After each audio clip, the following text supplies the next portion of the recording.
Hola, soy Sola Imsa. ¿Y qué se esconde realmente detrás de esa cruz torcida que llevan los papas desde hace unos cuantos años atrás? Se han contado muchas historias de todo tipo, pero vamos a ver la verdadera historia de esta cruz, que nada tiene que ver con temas ni conspiranoicos, ni extraños, ni oscurantistas, ni... Bueno, quizá oscurantistas un poquito.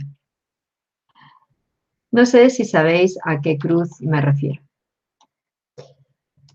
Vamos a ver esta cruz, cómo es, para que entendáis un poquito mejor por qué se la considera una cruz un poco, digamos, no muy agraciada. Fijaros cómo es la cruz, que ahora mismo, desde hace ya unos cuantos años atrás, más de los que se piensa, llevan los papas. Esta cruz se la adjudica a Juan Pablo II porque es el que la llevaba en todo momento, pero esta no es la realidad.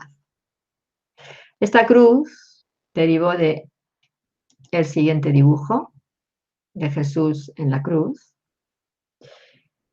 y fue llevada por, como digo, distintos papas, como ahora veremos en la explicación que os voy a ir dando.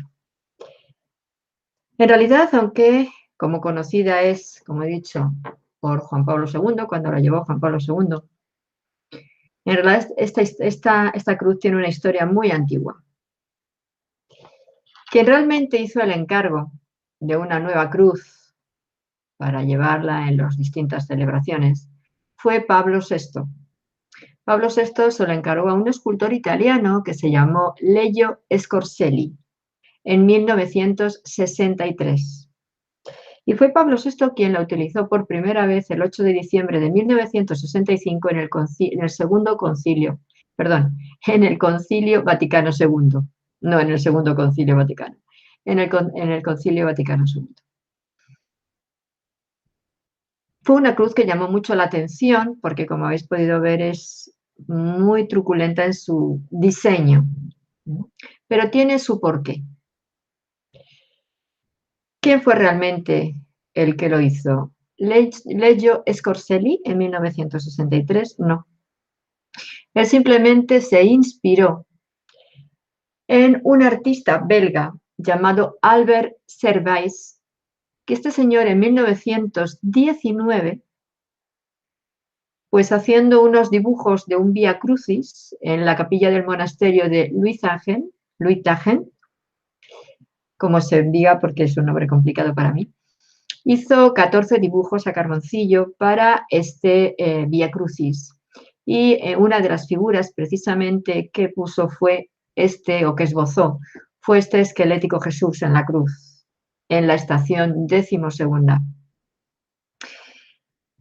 Esta imagen, para él, lo que quería transmitir era una impregnación oscura de desesperación y de dolor ante un hombre que estaba siendo crucificado de esa manera tan cruenta, ¿no? Estas figuras que este autor, este artista, hacía contorsionadas y dolorosas, porque toda su pintura más o menos era muy parecida, se deben eso a expresar el dolor extremo que, según el autor, ¿no? Según el artista, pues debía de estar sintiendo, en este caso Jesús en la cruz, y en otros casos con otras pinturas que hizo, pues de los otros protagonistas, ¿no? Pero claro, es muy doloroso ver este crucifijo, este Jesús crucificado, porque además sus manos son muy extrañas y daría la impresión de que tiene unas uñas muy largas, cuando en realidad no es así. Simplemente es el diseño. Aparentemente los dedos los hacía muy huesudos y muy alargados, que con esa caída de mano daba la sensación de uña extremadamente larga, como si fueran garras, pero no era esa la verdadera imagen que este artista estaba mostrando. Este artista perteneció a la escuela de expresionismo que se aplicó al arte sagrado, porque este autor se volcó en lo que era el arte sagrado. Fue uno de los artistas de la escuela Leazen que convivieron junto con otro tipo de escuelas, ¿no? Como era, bueno, pues que fueron en el lugar donde estaba esta escuela, era en Saint-Martin de Flandes, y bueno, pues las obras eran de la escuela Leazen y expresionalismo, ¿vale? Y lo adoptó, como digo, este autor, y era lo que les caracterizaba era un gran pesimismo en los símbolos místicos, estableciendo unas siluetas distorsionadas que lo que buscaban en realidad era un primitivismo en las figuras, en la naturaleza de esas figuras, ¿no? Entonces, es un tipo de expresión artística, nada extraño, nada oculto, nada raro tras ello. Cómo se ha querido luego, en toda una determinada tendencia, adjudicar, y no es cierto. ¿Qué pasó? Que como Pablo II, cuando la estrenó, fue en este Vaticano II, pues se convirtió en el símbolo del papado para los posteriores papas de este concilio del Vaticano II. ¿Qué tenía de peculiar este expresionismo? Pues claro que lo que se rebelaba era contra las figuras anteriores de un impresionismo francés que eran como muy delicadas, como muy bien configuradas, como muy decorosas. El expresionismo no. El expresionismo mostraba tal cual, incluso brutalmente, lo que se quería expresar en esa imagen. De manera que resultaba en algunos momentos extremadamente cruenta. Este hombre, Albert Servais, se cree que estaba influenciado por una tendencia, un movimiento ocultista místico del sufrimiento. De manera que en todo lo que él expresaba, pues estaba guiado por esta tendencia, ¿no? Era como si a través del sufrimiento se pudiera llegar a una elevación o a una conexión mística. Si os dais cuenta, nada extraño hasta el momento. Bajo esta influencia, como digo, fue como hizo sus estaciones en ese Vía Crucis, y entre ellas esta imagen de Jesús en la cruz, extremadamente doloroso, si es cierto. Inclusive macabro, cómo no.